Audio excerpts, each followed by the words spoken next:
I can say that I'm officially retired.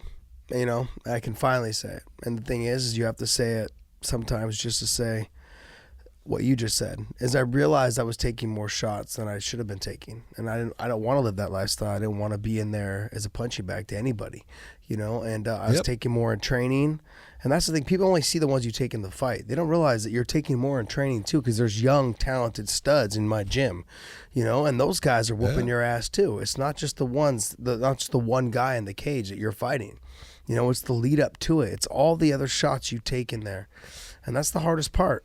And so when you're telling me all the things that, you know, that he went through, it's exactly what happened. And I could see myself getting hit more often than I wanted to. When I fought Patricky, there was never a moment where I got hit throwing my punch, and on the way out I was getting hit. Like, you know, no one I stayed in the pocket too long, but I got in and got out as fast as I could because I knew he had power, and it still wasn't fast enough. Yeah. That just let me know that, like, it was not. Your time's up. Yeah. Now you have to have that conversation with yourself every day in the mirror. Like, when is enough enough? I have everything I want. You know, I've got 2 gyms. I've got a clothing line. I've got a podcast with you. I work for Bellator. I'm an analyst. I get to travel around the world and do amazing things with all really cool people. Like, if you think about it, and even podcast Dave, no matter how much I hate him, I still like him. There you know what I mean? But it's true. You know, these are things that you need to have that conversation with yourself. And I look at him and I see how he is with his son, how great he is with his son. But is it worth it? Is it in the long run? Like, your motivation level with CTE, it goes down. It's almost like a state of depression. You know, you don't have it in you to train harder because you can't. You don't have it in you to, like, want to be motivated to go do more things because you can't. Your brain is just not able to function and fire like it used to. And I don't know if it was Father Time that caught me, or if it was just the fact, maybe because I had taken some damage, you know, throughout my fight. There was only a handful of fights that I actually took a lot of damage. You know, the Eves fight, outside of the kick, I took no damage outside of the kick.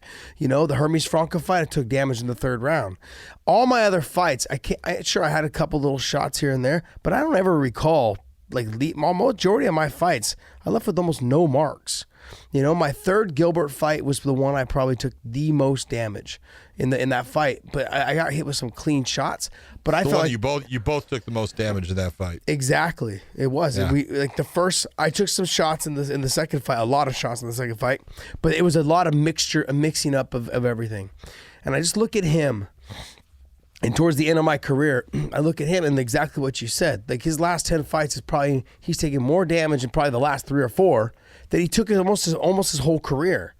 And I looked at myself too, and I felt like I hadn't taken a whole lot of damage up until the Tony Ferguson fight. And then I took that fight, took a ton of damage in that fight. Then I went to Bellator.